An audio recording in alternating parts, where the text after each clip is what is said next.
Okay, if you are going to go for an interview and you're going for a company that are concerned about object-oriented design, there's going to be 3 questions that they have been asking for years and they will be asking for years coming up. And I give you all 3 as we get there. So the first one is encapsulation. CS3A students. Encapsulation, you must have heard this before. What does that mean?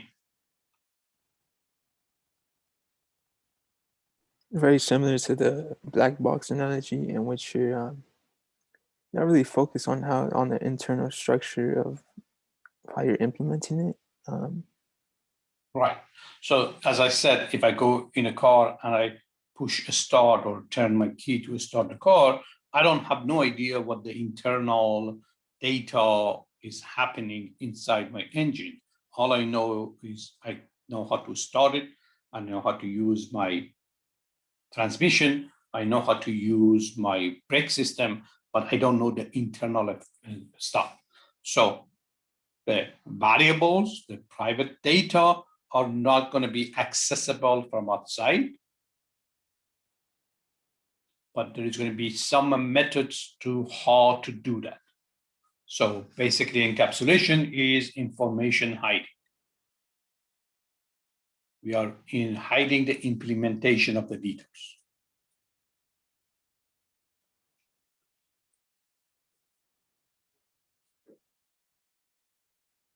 So they don't see my code. They don't know how I'm doing stuff.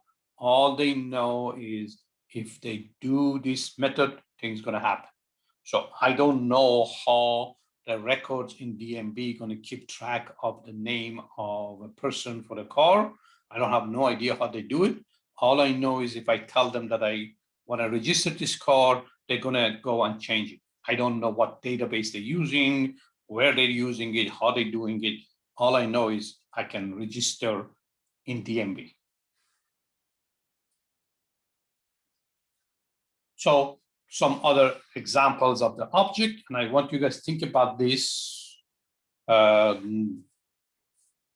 you see the objects around you, and most of the time you don't know the internal things happening. So if I adjust the air conditioning, I don't know what's happening inside of it. Is there any other objects that you would think of that you don't know the internal stuff, but you're going to be using it anyway? Think of like an airplane, I guess. When you're in an airplane, you as a customer, you don't know the internal even the pilot doesn't know anything internal about the airplane. They know how to fly it, but they don't know any internal way of doing the stuff. I mean, they don't know how the engine is implemented and all those things. Okay, what else? Anybody has any other objects that we don't? And actually, that is part of the capitalist system, that we are all users. So we see a game and we play the game. We don't know how the game is created. We're going to be, that's the user concept, that we are using stuff, but not necessarily we know how does it work. So that's what it is. So we did use rectangular and we did use a string in the previous chapter. So we don't know the internal parts of them. We just know how to use them.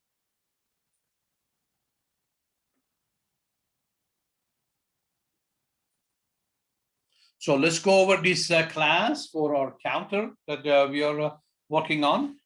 So it's on section 1 called counter.java.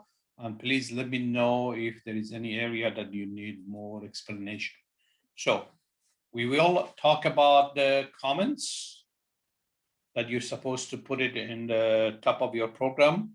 So we have comments on the top of the class. We're going to have comments on the top of our methods. We have, let me see how much time do we have. We can talk about some of these things. Okay, I'm going to get back to the comments.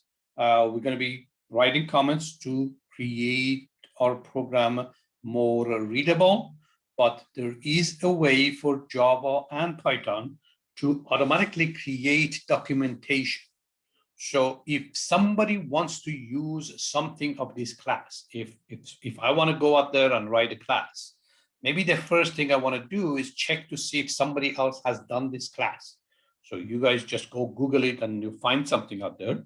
But we don't want to copy something from somewhere else, but we want to copy use a class that's available in our company. So we would have internal web pages that's going to have documentation of the classes available. So the way that we're going to create it, and we're going to be talking more about it next week, is if I put 1/1 star, that's going to be just a typical comment. But if I put 2 star, I can use the tools that's available in most IDEs and say generate Java doc. Is going to go through my program, is going to be looking for /***, and it's going to grab that and it's going to create a web page for my product. And generally, this is for other developers. So when I get down to my function, in here we call the method, first we're going to have a description. So remember what I said about IPO, input processing output. So when I come in to my method or my class, I'm going to say, what is it my class doing? That is the processing that the class is going to do, the description. And then when I get to my method, I'm going to say, what is this class is going to do? What is coming into it and what is going out of it? In this case, I'm using an @return to say that I am going to return this thing, but I don't have nothing to come into it. That's why there is nothing inside the parentheses. I don't need anything. I'm just going to return a value. If I had something come here, I would have @param that would say there is a parameter coming in.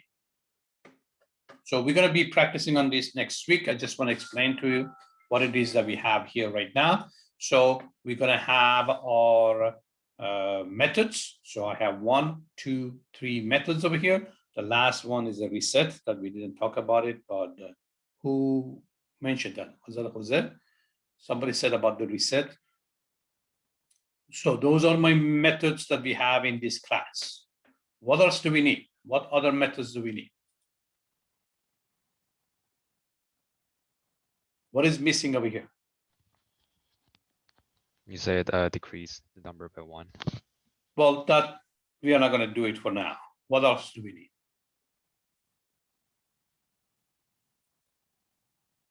So basically, this is what we have for our class. And if I have something for my class, I'm going to test it. So when I am testing my class, that's not the whole program. I'm just testing my class. So my group or myself writing some classes. We want to test it before we give it to other people. And then they're going to put all these classes together and somebody's going to be responsible or a group is going to be responsible to create the whole application. So before I move on, and I want to be sure that my class is working before I give it to the group and say I'm done with it. So for that, we're creating a test program. So this is my test program. I'm going to be checking my method to be sure it's working. So I'm going to create an object that I'm going to use the methods that I have. So I'm going to do some clicking. I'm going to get the value. The value should be 2. So if it's not 2, then something is wrong in my class. And I should maybe, what else? Maybe I should do the reset. So I'm just testing to be sure everything in my class is working. And that's my main method over here.